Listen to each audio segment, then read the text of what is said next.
Rendez-vous aujourd'hui dans la maison Olympe de Gouges avec l'association La Belle Échappée. Marilyn Lefebvre, est-ce que vous pourriez nous faire une présentation de votre association ? Donc La Belle Échappée fait de l'accueil, de l'écoute et de l'accompagnement aux personnes confrontées à la violence conjugale. Elle a été créée donc en septembre 2007 par rapport au constat qu'on avait fait où il y avait un maillon manquant, il y avait un lien, c'est-à-dire qu'il y avait beaucoup de structures existantes. Et dans mes actions de bénévolat, quand les femmes parlaient, il manquait quelque chose, un accompagnement et savoir aussi quand on est victime de violence conjugale, pousser une porte c'est difficile et qu'est-ce qui nous attend derrière cette porte. Et en fait l'association elle fait ça, elle fait relais par rapport à l'existant. Ça a été vraiment pour ça que La Belle Échappée a été créée. Au départ on était surtout dans l'accompagnement individuel et ensuite au fur et à mesure de l'écoute de ces femmes, on a créé des actions collectives, donc des cercles de femmes qui sont des groupes de parole réservés aux personnes accompagnées par La Belle Échappée. De ces groupes de parole, ces femmes ont eu des envies, c'est-à-dire que après elles tenaient debout, elles étaient en cours de reconstruction, et elles ont eu envie que leurs paroles, leur expérience servent à d'autres femmes et à faire aussi tomber un petit peu les idées reçues. Quelles sont les actions concrètement que vous mettez en place ? Alors il y a tout l'accompagnement individuel, c'est-à-dire que dans les temps forts, il y a l'accompagnement physique de la personne,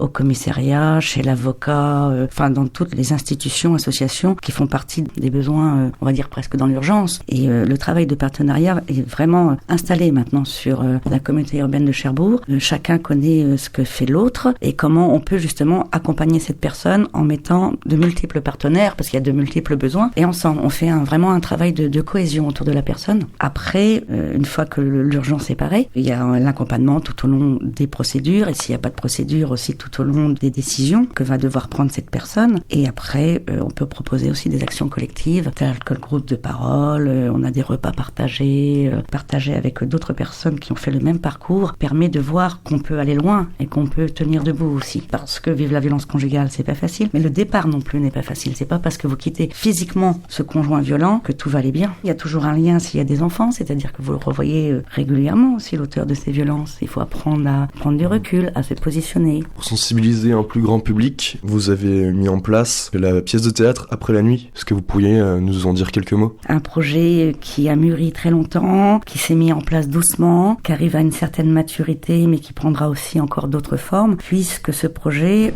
La Belle Échappée a permis à ces femmes de mettre en place ce projet, mais c'est bien le projet des femmes. C'est-à-dire que c'est pas La Belle Échappée qui s'est dit « Ah, ça serait bien si... » On est vraiment parti de l'envie de ces femmes qui nous disaient « Notre expérience doit servir à lever les tabous, à expliquer combien c'est compliqué de quitter cette violence, d'expliquer les fameux allers-retours, parce que cette personne part, revient, en moyenne c'est 7 allers-retours. Il faut le savoir, ça fait partie du processus. » Doucement, on a dit « Comment on fait ? Qu'est-ce que vous désirez ?» Christophe Tostin, donc, qui fait partie de la compagnie du Phénix de Caen, nous a accompagnés. Ça a été une belle rencontre. Et un an et demi d'écriture, d'atelier, ce n'est pas rien. Il y a eu des moments d'émotion et moi où j'étais très touchée, c'est qu'à la fin de ces ateliers, quand j'ai dit mais au final, qu'est-ce que vous diriez en une phrase, qu'est-ce que vous pensez de ces ateliers d'écriture ? Et elles m'ont quasi toutes dit qu'est-ce qu'on a rigolé. Alors quand on arrive à rire, à avoir assez de recul sur des choses dramatiques, c'est que oui, on peut tenir debout. Et donc pour conclure cet entretien, si par chance, j'ai envie de dire, une personne concernée